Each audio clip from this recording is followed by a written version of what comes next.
Y a veces algo sale mal y nos descontrolamos. Y le decimos, esa malicia del diablo.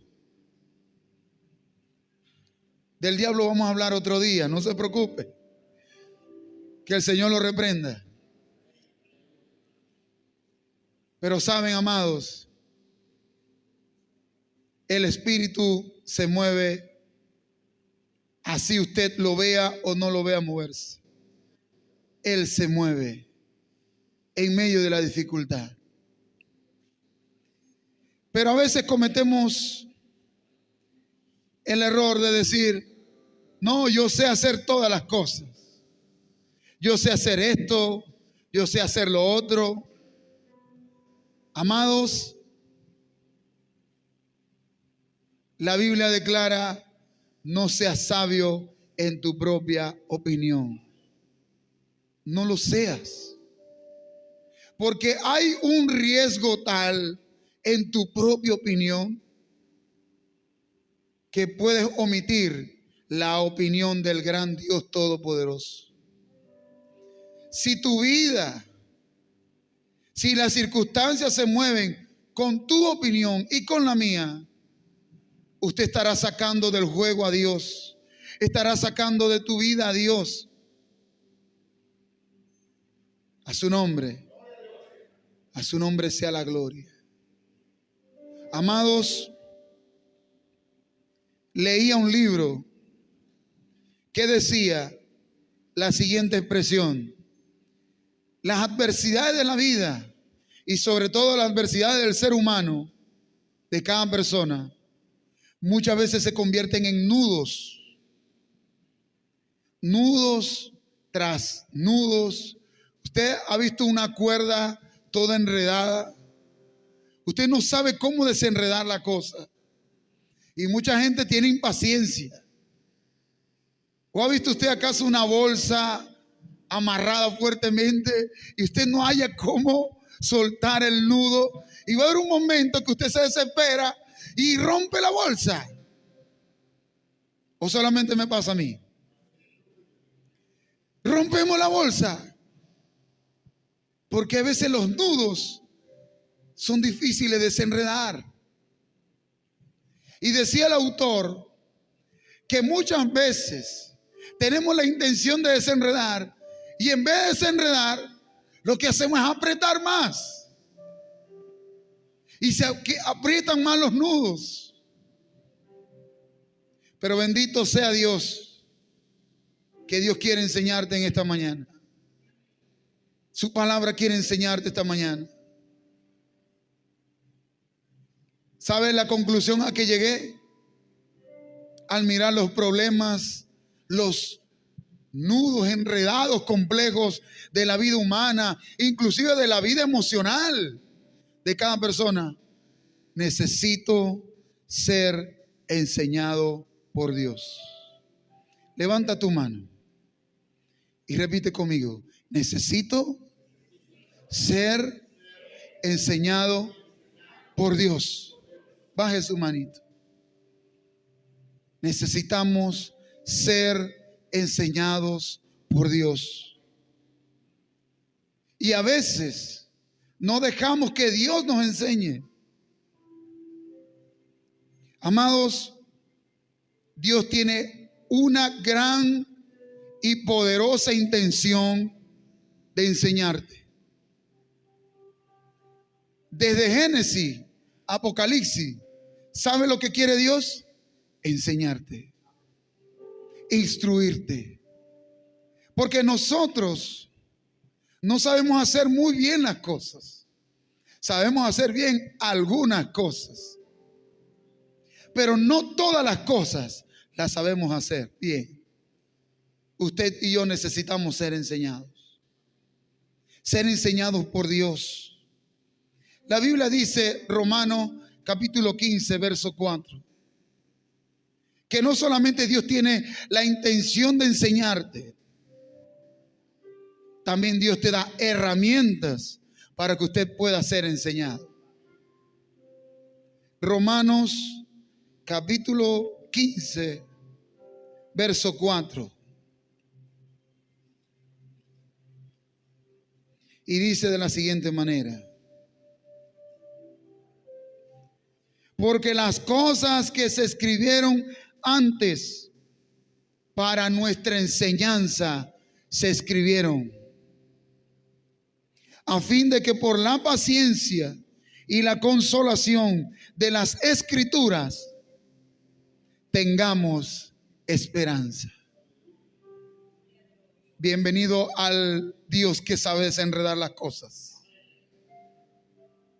Dice que por medio de las Escrituras usted va a aprender, usted va a ser enseñado.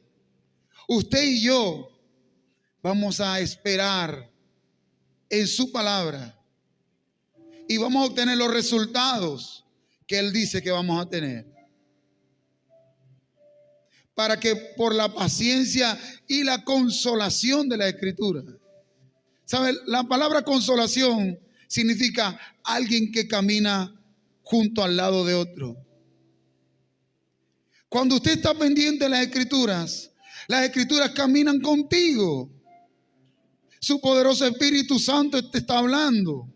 El Espíritu se está moviendo. ¿Para qué? Para darte esperanza, para que esperemos en Dios. A su nombre. A su nombre. Hay gente que dice, hermano, es que la Biblia es compleja. Son muchos libros, son muchos versículos. La Biblia no es compleja. Los acomplejados somos nosotros. La Biblia es sencilla, práctica, poderosa. Salmo capítulo 32, verso 8. Dice el salmista: yo te enseñaré el camino que debes de andar. Yo te voy a enseñar cómo hacer las cosas. Yo te haré entender y te enseñaré el camino que has de andar. Y sobre ti fijaré mis ojos. ¡Qué bendición! ¡Qué bendición tener un Dios que te enseña! Un Dios que está dispuesto a enseñarte. Y no solamente enseñarte, Él va a poner sus ojos sobre ti para supervisar de lo que Él te enseñó sea para provecho de tu vida. A su nombre. La Biblia no es compleja. La Biblia es luz, es claridad, es sanidad, es alimento. Necesitamos ser enseñados. Es lámpara a nuestros pies, es lumbrera a nuestro camino. Necesitamos ser enseñados por Dios. ¿Quién dice amén? Tiene Dios la intención y Dios te ha dado las herramientas para que podamos ser enseñados. Pero tú y yo tenemos una responsabilidad. Él coloca todo en bandeja de plata para que tú y yo seamos enseñados. Pero usted y yo tenemos que aprender. Dice Mateo capítulo 11: aprended de mí, que soy manso y humilde de corazón. Aprendan de mí. No solamente Dios tiene la intención de enseñarnos, no solamente Dios nos da la enseñanza, las herramientas, sino que también nos da ejemplos para que podamos ser enseñados. Vamos a leer Salmos 32, verso 8. Salmos, capítulo 32, verso 8. Y dice de la siguiente manera: te haré entender y te enseñaré en el camino en que debes andar. Sobre ti fijaré mis ojos. Pero miren lo que dice el versículo 9. No seas como el caballo o como el mulo sin entendimiento, que han de ser sujetado con cabestro y con freno, porque si no, no se acercan a ti. Ofensivo eso. ¿Sabe cómo tiene que ser nuestro aprendizaje? Suficientemente manso para recibirlo.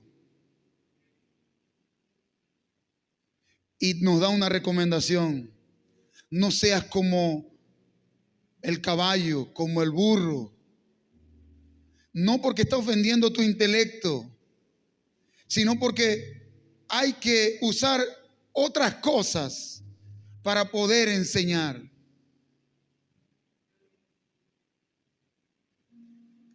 No seas como estos animales de carga, que si no los jalas, yo no sé si usted ha ido al monte o ha tenido alguna experiencia con caballos o con algunos animales de estos, pero cuando usted ve un animal de estos salvajes y usted quiere domarlo, el animal anda así,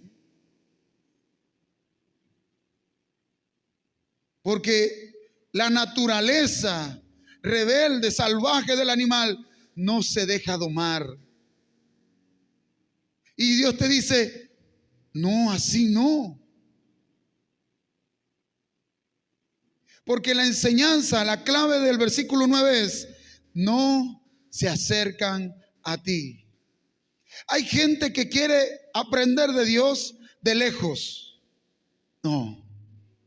La enseñanza de Dios es cuando la gente, cuando la iglesia, cuando el ser humano se acerca a Dios.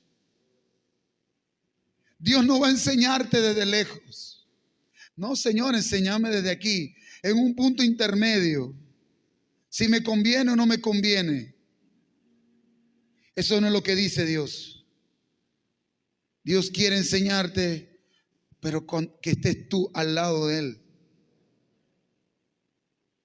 Quiere enseñarte lo más cerca posible. ¿Sabe para qué? Para poder mostrar su carácter.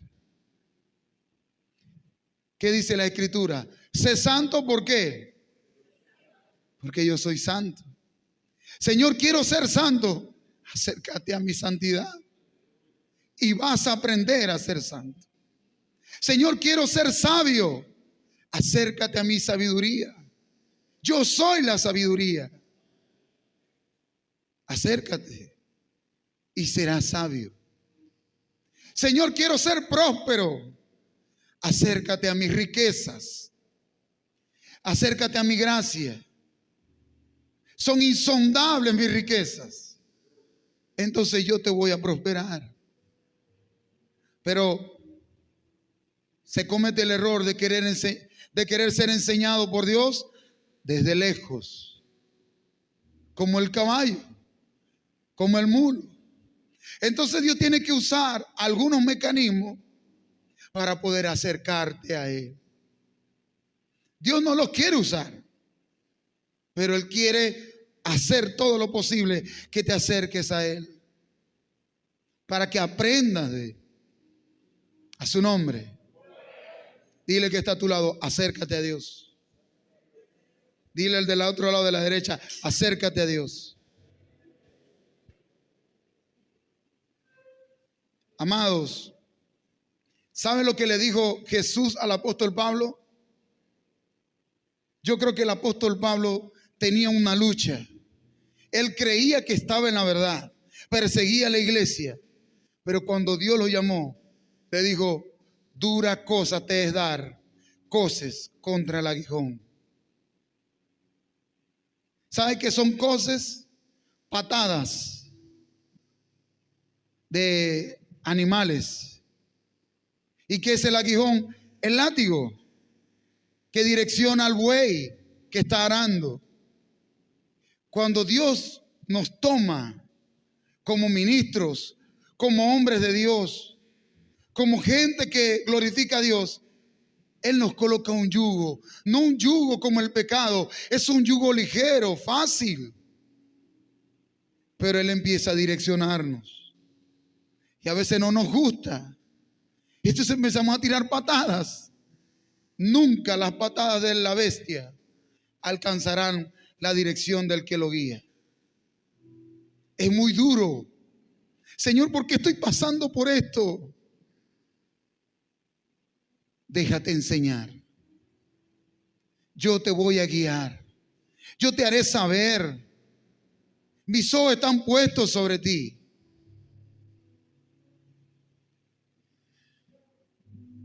Acerquémonos a Dios para aprender más de Él. Dios tiene el deseo, pero nosotros tenemos que creer. Yo tengo el deseo de enseñarte, la intención de enseñarte. ¿Tú crees en mi enseñanza? Usted dirá sí o no. Entonces, acércate. No existe una creencia, una fe lejos de Dios. No, yo creo en Dios, pero ahorita estoy alejado. Estás lejos. No crees. Porque la fe es la que te permanece cerca de Dios. Él quiere darte la enseñanza para que cada vez más estemos más cerca de Él. La enseñanza de Él es tan cercana como la palabra en la boca. Romanos 10 dice, y esta es la palabra de fe que predicamos. Porque no está lejos la palabra, su enseñanza, ¿de dónde? De su boca.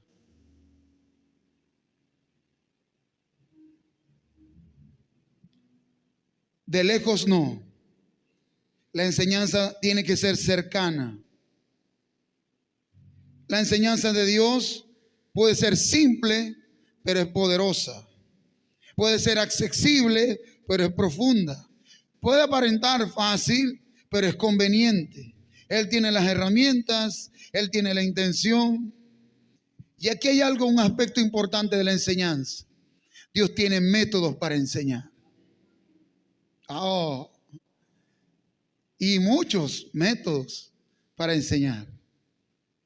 Pero uno de los principales métodos es las Sagradas Escrituras. Él lo ha establecido. El que pueda sumergirse en este libro podrá ser enseñado por Dios. Deuteronomio capítulo 4, verso 6.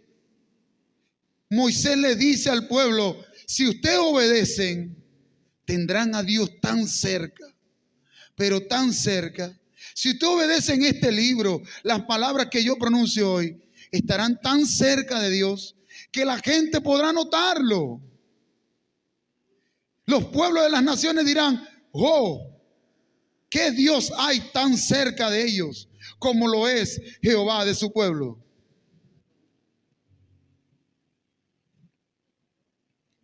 Marcos capítulo 4.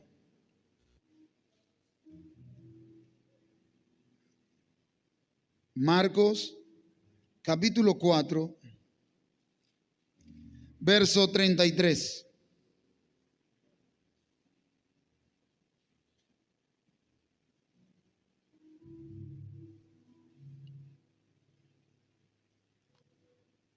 Solamente vamos a hablar un poquito acerca de uno de los innumerables métodos que tiene Dios en las Escrituras para poder enseñar. Marcos capítulo 4, verso 33. Con muchas parábolas como estas, le hablaba la palabra, conforme a lo que podían oír, y sin parábolas no les hablaba, aunque sus discípulos en particular les declaraba todo. Hay un método que me llamó la atención. Y es que Dios, y puede ver en el ministerio de Jesús, el Hijo de Dios, es que Él hablaba historias. Y las historias, ¿a quién no le gustan las historias? Nos gustan las historias, nos gustan las narraciones. Obviamente que estamos en una era digital, ahora queremos ver todo en HD, HQ, HZ, no sé, los que saben allá, los tecnólogos que están por allá. Pero por lo menos las narraciones, la exposición narrativa era una particularidad del ministerio del Señor. Y no solamente en el ministerio del Señor, sino en el Antiguo Testamento también hay narraciones. ¿Se acuerdan cuando el rey David pecó?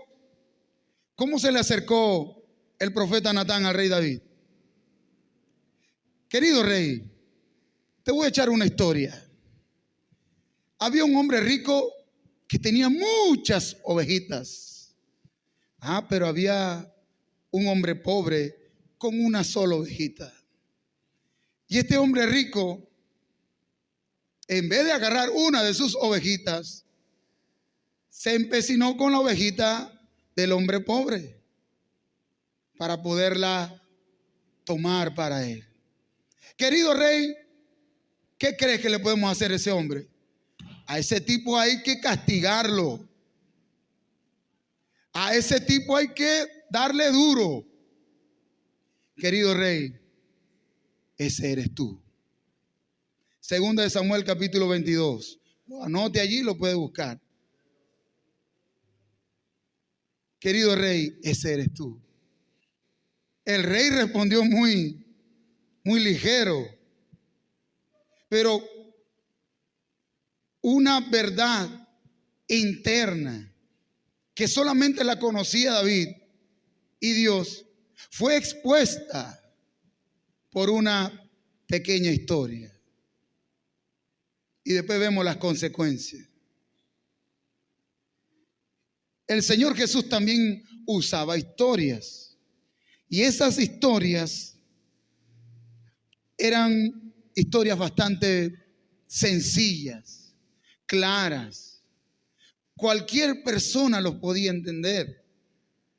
Las narraciones que Jesús decía o exponía tenían doble propósito.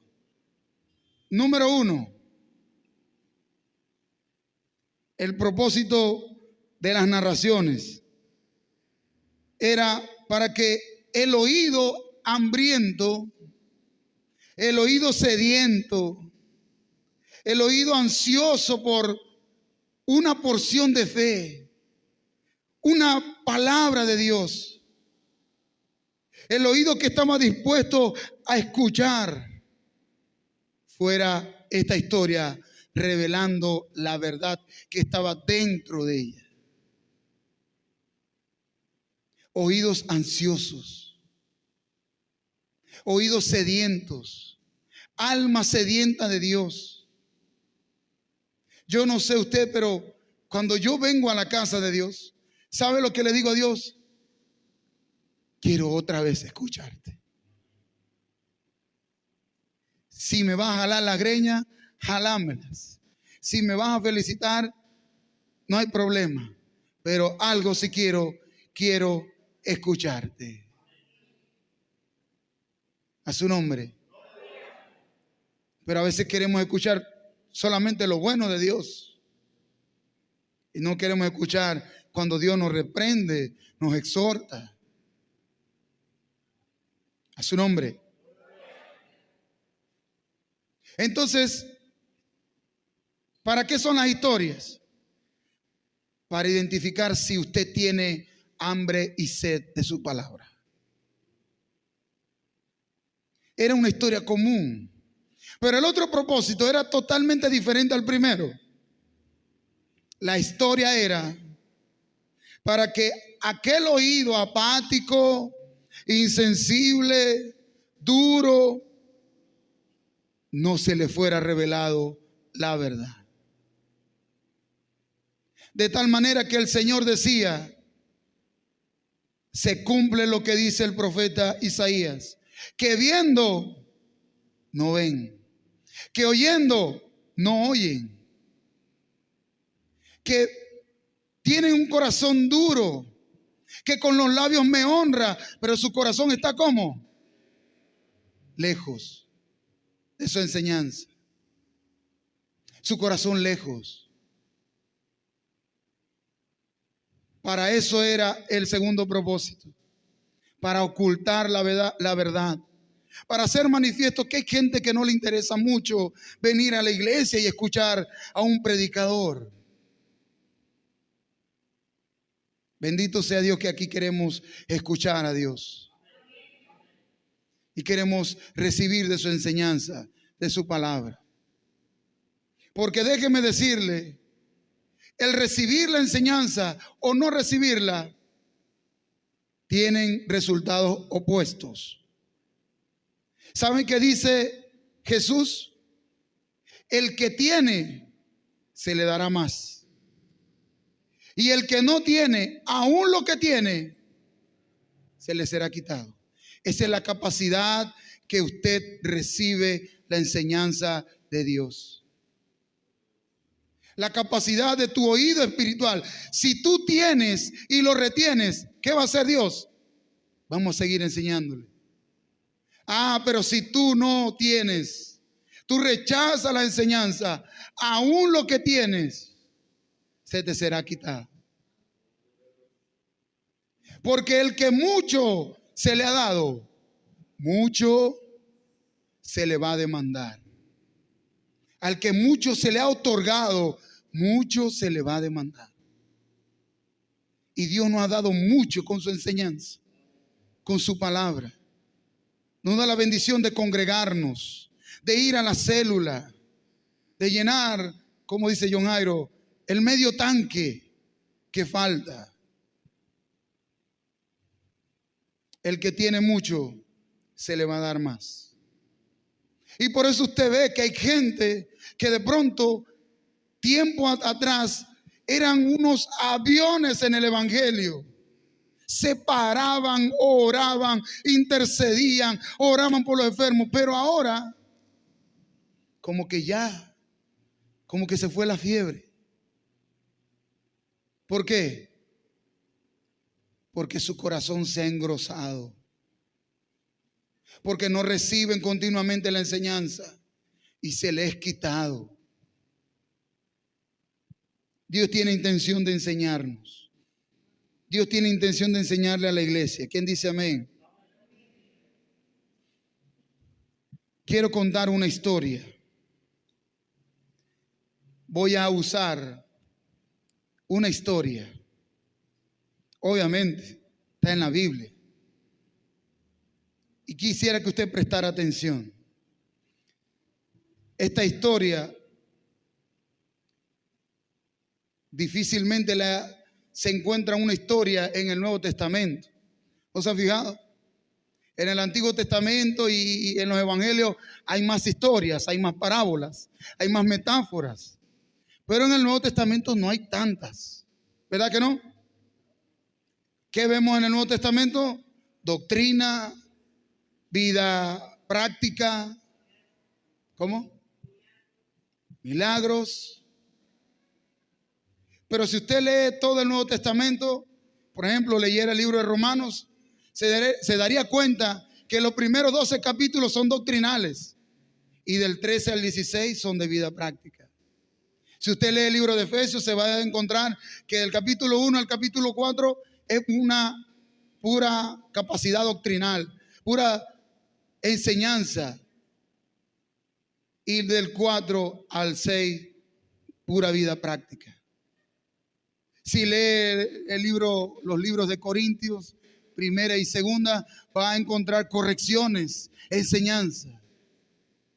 Si lee las cartas pastorales como a Timoteo o a Tito, va a encontrar enseñanza a los ministros.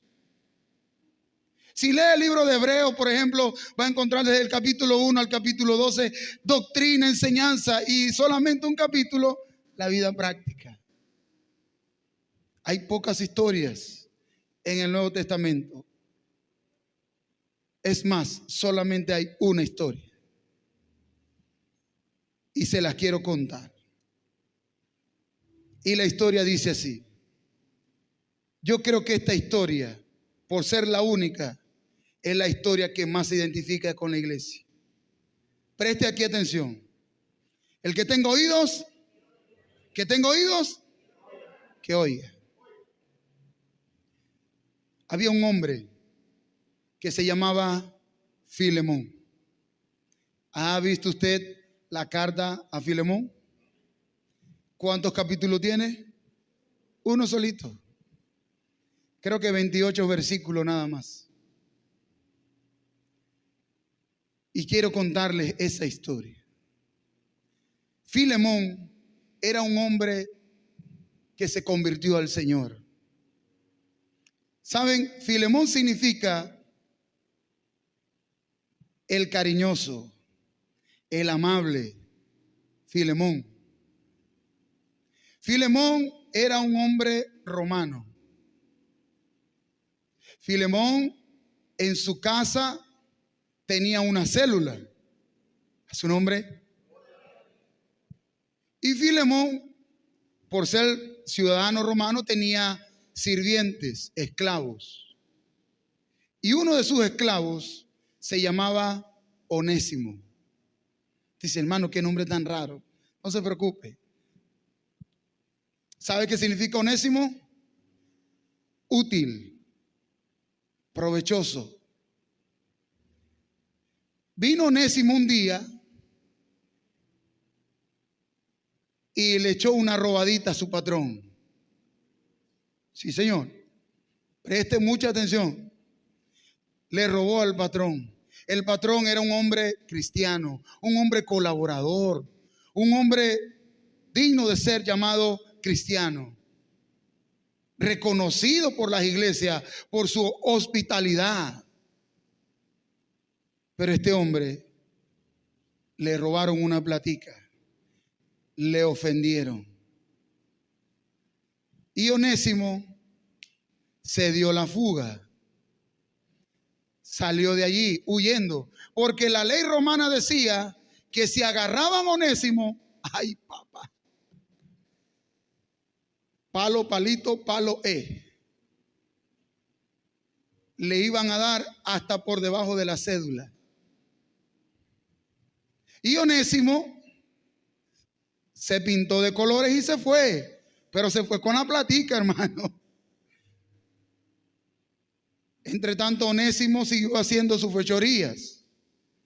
Y Onésimo cayó preso en un lugar. Por causalidad de la vida, en esa cárcel había un hombre que estaba encarcelado y se llamaba Pablo. Yo creo que usted lo conoce. Le decían el apóstol. No como por ahí los muchachos le dicen apóstol a Leo y no, este era apóstol. Y cayó Onésimo en la misma cárcel donde estaba el apóstol Pablo.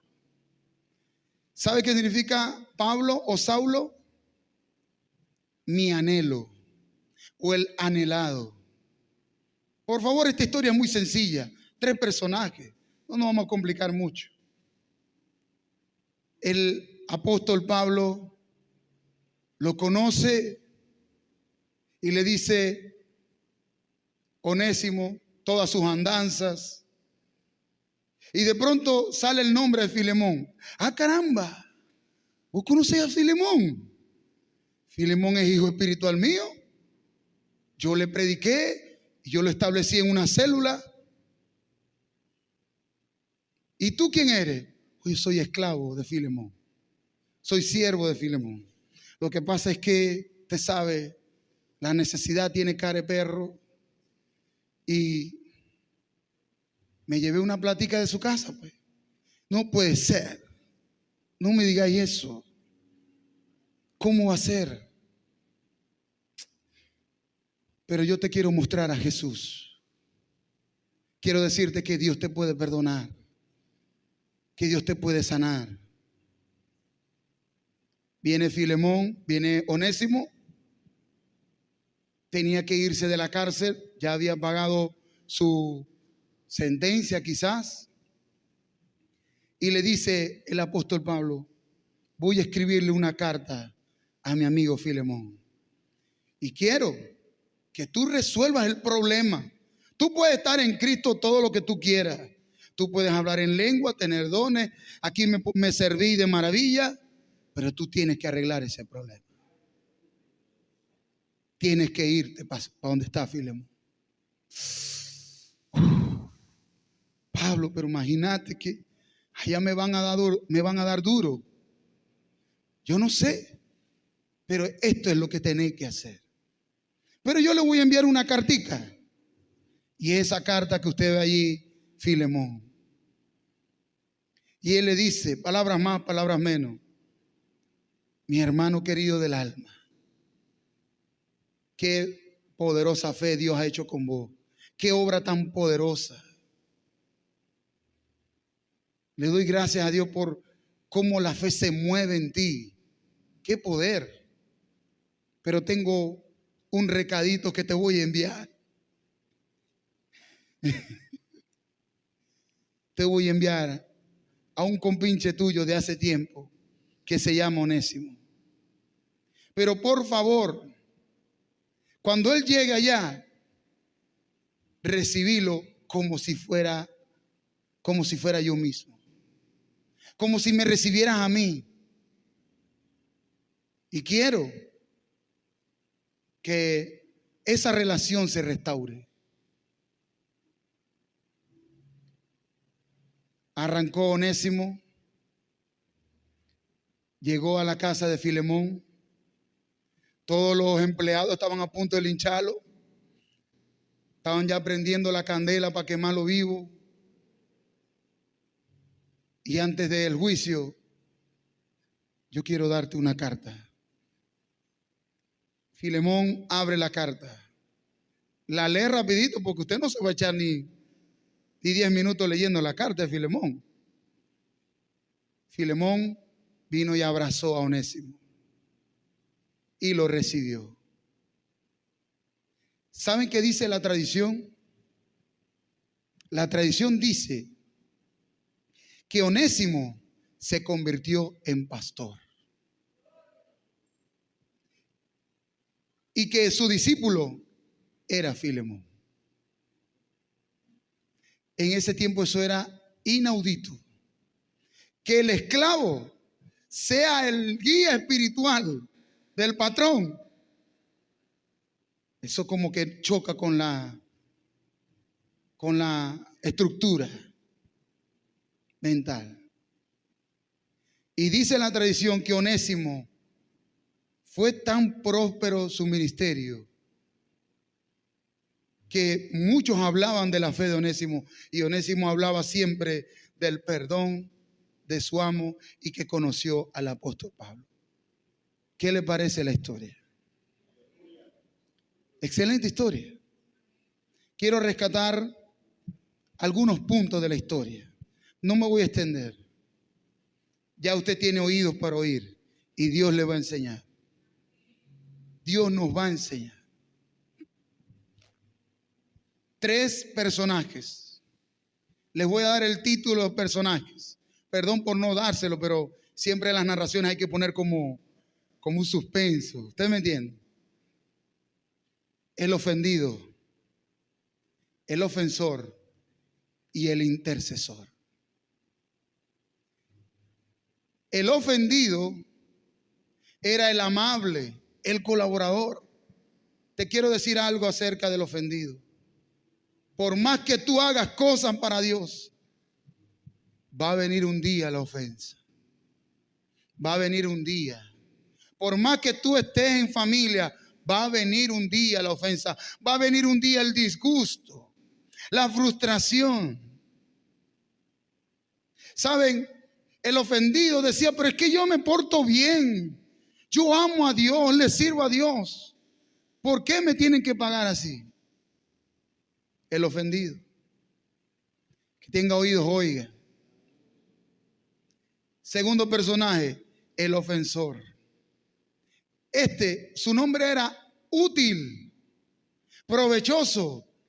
El que era útil es el ofensor. La persona que quizás Dios tenga un propósito grande, esa es un candidato posible para ser un ofensor. Es decir, que cualquiera de nosotros, en cualquier punto, podemos ofender. Pero hay un personaje que está en el medio. El intercesor. Y por favor, quiero que presten atención al intercesor. El intercesor estaba en la cárcel. Estaba pasando la fuerte, pero eso no detenía la labor del intercesor. Ese hombre estaba encadenado. Muchas veces le daban latigazos y él seguía haciendo su trabajo. Siempre hacía lo que Dios le mandó a hacer desde un principio. Quiero que prediques la palabra y que mucha gente se convierta al evangelio. Ese es el intercesor. Y el intercesor, un hombre de mucha sabiduría. Él se puso entre las dos partes. Entre ¿están pendientes? El ofendido y el ofensor. Soy serio. Fíjense, el intercesor siempre, no importa si llueve, si truene, si relampaguee, siempre va a hacer su trabajo. Siempre lo va a hacer. El intercesor no era indiferente. No, ese es problema entre ellos dos. Ellos dos que se agarren. Ajá. Como ese no es familia mía. Quisiera leerle un versículo nada más del libro de Filemón. Vamos a buscar el libro de Filemón. Filemón. Carta del apóstol Pablo a su amado hermano Filemón. Y quiero que usted se coloque en el versículo 15. Colócate en el versículo 15. Miren las palabras del intercesor. Miren las palabras del intercesor. No dijo, no voy para allá, compadre, porque allá sí te van a dar duro. Tampoco dijo, anda para que te den duro porque eso es lo que vos te mereces. Sin vergüenza. Por favor, miren las palabras del intercesor. Pero quizás para esto se apartó de ti por algún tiempo, para que le recibieses para siempre. A lo mejor usted cree que es una palabra sencilla, pero quisiera ahondar más en la palabra del intercesor. Dice, es posible que Dios esté metido en todo esto. No es que Él se agrade de lo que está pasando. No. Él en su providencia va a sacar provecho de la falta, del pecado, de los errores, para acercarte más a Dios.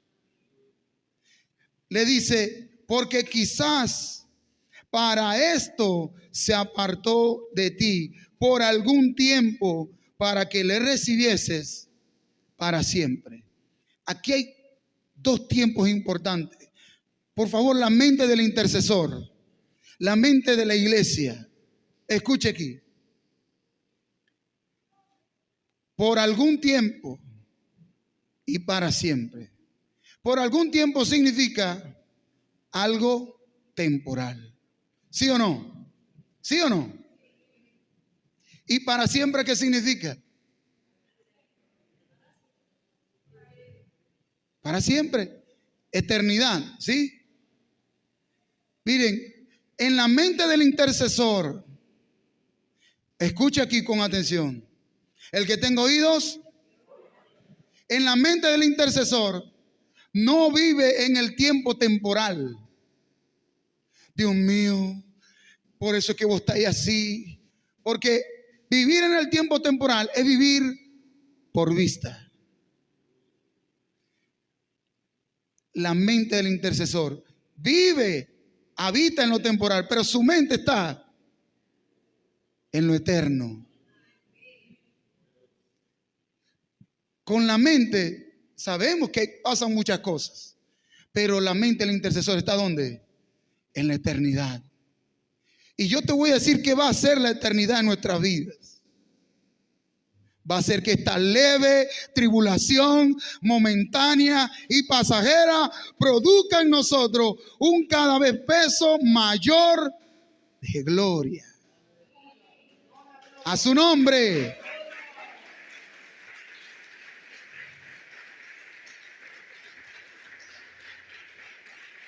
Aleluya.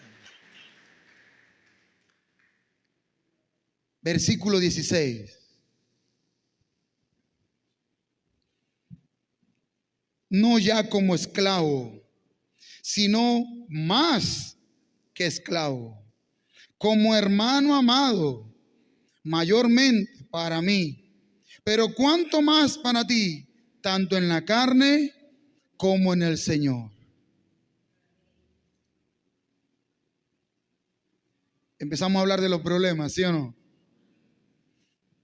Ya sabe dónde, ya usted escuchó, aquí no hay que explicar mucho.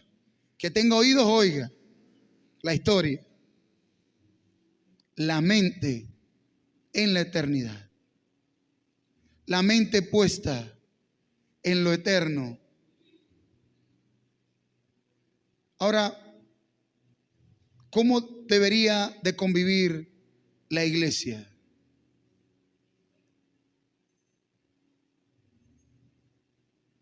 Voy a dar algunos datos de qué ocurre cuando usted tiene su mente en la eternidad.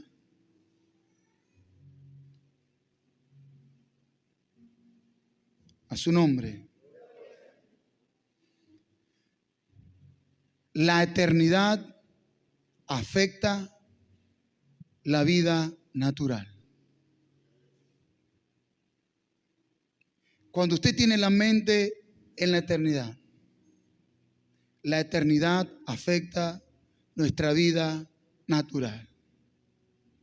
Empieza a afectar desde aquí adentro gozo, paz en el espíritu.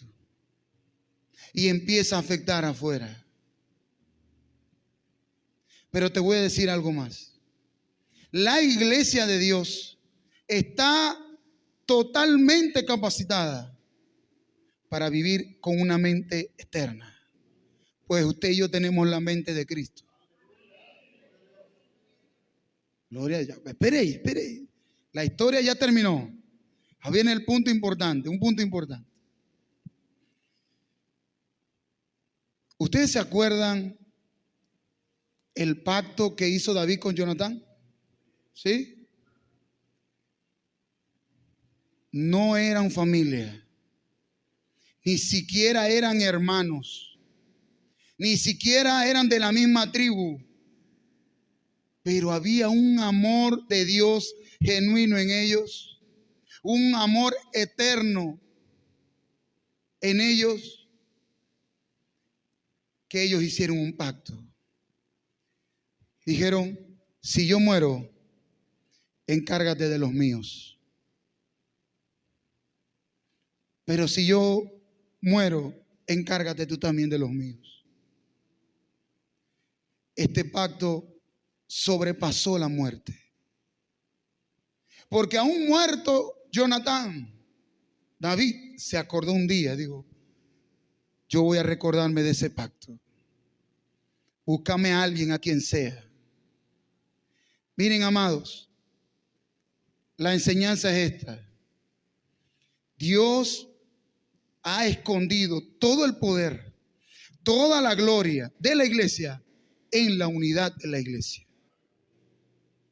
No vamos a experimentar a Dios si usted no está unido a la iglesia, si usted no está unido al cuerpo de Cristo.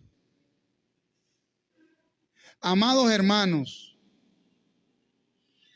lo eterno tiene que traer tanto poder en nosotros que yo le pueda decir a mi hermano en la iglesia: tus hijos son mis hijos también. A su nombre. Si tú tienes problema, el problema es conmigo también. A su nombre. Que yo pueda mirarle a la cara a mi hermano con esa mente eterna y decir: tu problema es mi problema también. ¿Qué hace la eternidad en los corazones que son enseñados por Dios? Verso 4. Doy gracias a mi Dios, haciendo siempre memoria de ti en mis oraciones. La eternidad va a afectar la memoria. Usted va a estar tranquilito y de pronto vendrá el hermano que usted vio, que quizás no sabe lo que están pasando, y se va a acordar de él y va a orar por él. Saldrás un poco de tus problemas, de tus cárceles, y serás intercesor por él. Verso 5. Porque oigo del amor y de la fe que tienes hacia el Señor Jesús. ¿Sabe? Tu oído también va a ser afectado. Hay gente que todo lo ve malo. Cuidado ahí. No lo hagáis así. No. Este oído espiritual dice: ¿sabe lo único que escucha? Todo lo que es fe y es amor. Oye lo que está haciendo Dios. No oye lo que está haciendo el diablo.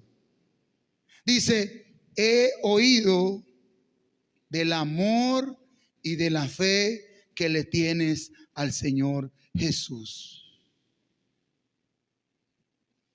Y para con todos los santos, para que por la participación de tu fe sea eficaz en el conocimiento de todo el bien que está en vosotros por Cristo Jesús.